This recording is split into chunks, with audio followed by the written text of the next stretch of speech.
And it could go up to, for private institutions, it's the national average right now, it's $35,000 a year.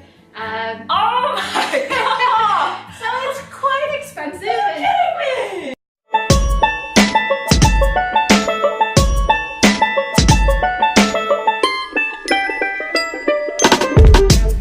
Hello everybody, welcome back to the Young Show. Today we have a very, very special guest. Are you guys ready?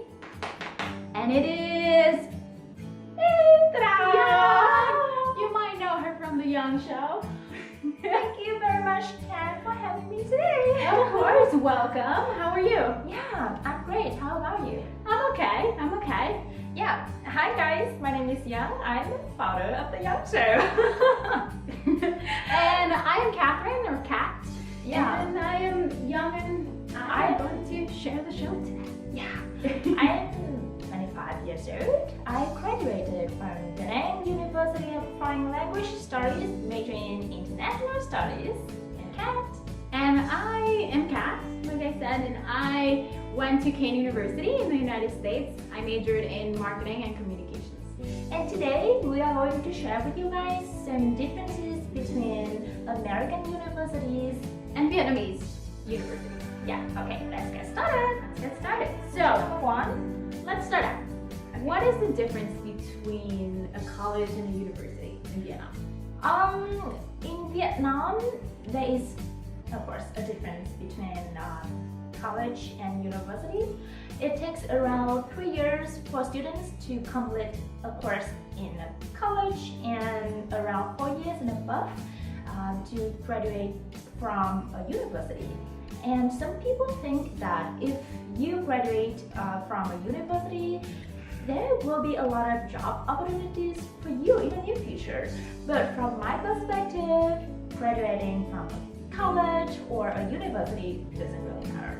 How about you? In the States, four-year colleges and universities are quite similar as well. One of the main differences is in a college you can go for a four-year degree, which you can get in a university as well, but universities also offer master's degrees and PhDs. So if you want to continue your education, you could continue doing so in a university versus a college only has four-year degrees. Okay, and how about the cost? The cost, it's quite similar. It depends more of the college or university you decide to go to rather than whether it's a college or university. Okay. Question number 2. What kind of entrance exam to get into a university? A university. So there's two big tests to get into university. Okay, It's two big tests. Too big. And SAT test is the most I common heard one. That's a big one. It is a source of stress for a lot of people when you have to take that. So SAT is the most popular one. There's also a test called ACT. ACT, and it's an alternative to the SAT. How about in Vietnam? In Vietnam, a couple of years ago, high school students had to take a national examination before taking a university entrance examinations. And there were 4 sections, A, B, C, or D, so that students could choose the section based on their abilities. I chose section D, including English, math, and literature. But now high school students just take one national examination, and the universities will select their students based on the result of the test. Okay. Let's go on to the next question, which is how many classes do students normally take each day? How long are the lessons? Well, it depends because normally the school will give a curriculum and students will choose some classes that based on their availability time. Yeah, and it takes around 45 to 15 minutes to finish the class. Oh, okay, that's very similar to the States. Also, you have a curriculum sheet, like you said, here in Vietnam. and you decide when you want to take them. So you Online, right? Yeah, you could take all your classes on some of the days of the week, or you could have a little bit each day. Weekend days, nights, you could take them online. So it's up to you, and the lessons are normally, the classes are normally anywhere from like 45 minutes, an hour, to there's some that could be 3 hours long. It's up to you. Yeah.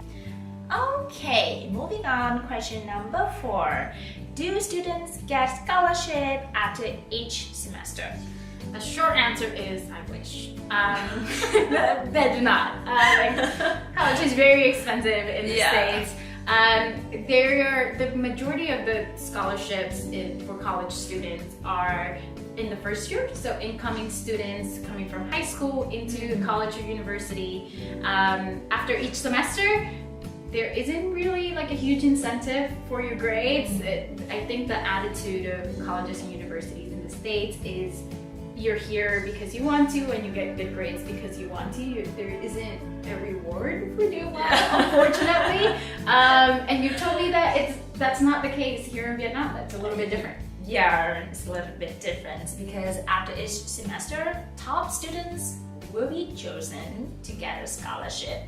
And it's a small amount of money, but students are encouraged to try harder next semester. Yeah, that makes so much sense. I wish it was that way in the States. There are a few scholarships for in the later years of college, but you really have to want to get it, and you have to seek it and apply for it. It's not an automatic thing, so I kind of wish it would work this way. I like it. Okay, next question. Question number 5. How are grades given out to students? Grades are given online from A to F. A is gonna be the highest score, and F is the lowest score. And if students don't meet some requirements for graduation, students have to retake some subjects. Yeah, how about in the United States? In the States, it works the same way. Your grades are normally A to F. With a couple of differences we won't get into. It's normally A to F, A being the highest and F being not passing. If you got an F, you did not pass, and you will have to retake that class. And again, you have your requirements to graduate, and if you don't pass it, your requirements will normally tell you what's the minimum grade in certain classes, and if you don't meet that, you have to retake it until you get that. For sure. Or above. Yeah, okay. Last question. The fun one. Or not fun at all. Not fun at all, right? And it's tuition. So what is tuition like for college university students in Vietnam? It depends. Yeah. For public schools, the tuition is around 300 to 500 US dollars a year. And for private schools, it varies.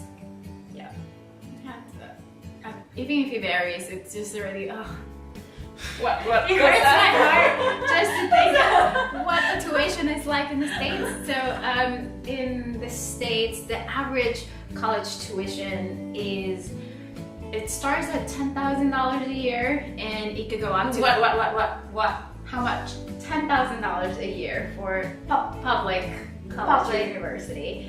And it could go up to, and for private institutions, it's the national average right now, it's $35,000 a year. Oh my god! So it's quite expensive. And, no, I wish I was. I wish I was. And that's just tuition and fees. That's without all the other Only tuition and only tuition and fee. That's without room and board, without accommodation, accommodation, books, uniforms. Thankfully, you don't need a uniform, but you will need for most of your classes a computer and just device, like different supplies and just things to get you by. Books, especially, are very expensive. So that's just to be able to walk into the university and sit at your class. Oh my god. So we do hope that this video helps for those who are planning to study in the United States. Yeah, and I think it's important to keep in mind if you have the chance to study abroad, I think it's a wonderful, wonderful experience just to learn somewhere else. But at the end of the day, whether you are at a Vietnamese college or university or whether you're in a college in the United States, the important piece is what you put into it and what you get out of it. The effort that you put in, you're only going to learn as much as you want to learn. Yeah. Kat, thank you so much. Thank you so much, Young, for having me, and thank you guys. Yeah, and Kat, who will go home in a couple of days. And Yes, yeah, the very end of my stay in Vietnam. I'm hoping to come back very soon though, so I'll be seeing you again. yeah, hopefully. Please give me a hug. Bye. Bye guys. Thank you so much, guys.